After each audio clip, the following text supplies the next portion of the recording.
Hey guys, welcome back. And in today's video, I will teach you how to write all three types of list elements in HTML.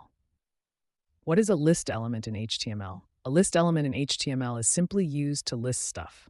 There are three types of lists in HTML: ordered list, unordered list, and description list. Learning how to write a list element is very important, so let's discuss them. First, we have the unordered list.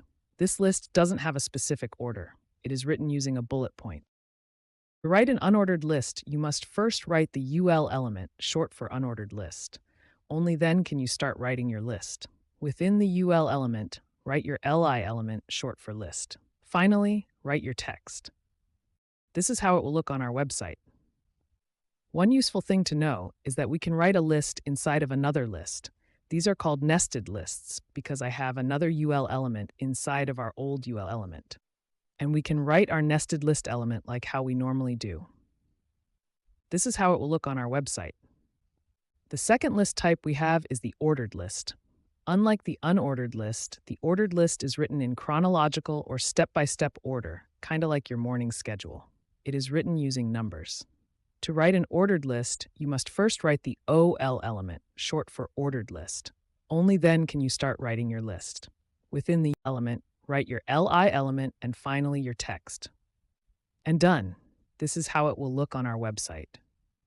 The third type of list is the description list. Unlike the unordered list or the ordered list, the description list is written without any numbers or bullet point. The description list takes a term and writes a description about it. To write a description list, you must first write the DL element, short for description list. However, within the DL element, write the DT element, short for description term. Do not write the list element. Then write the DD element, short for description details. Write your description about your term within. And done. You can make as many terms as you want. This is how it will look on our website. We can see each term with its description. That's it for today's video. Like and subscribe to help the channel. And as always, thanks for watching.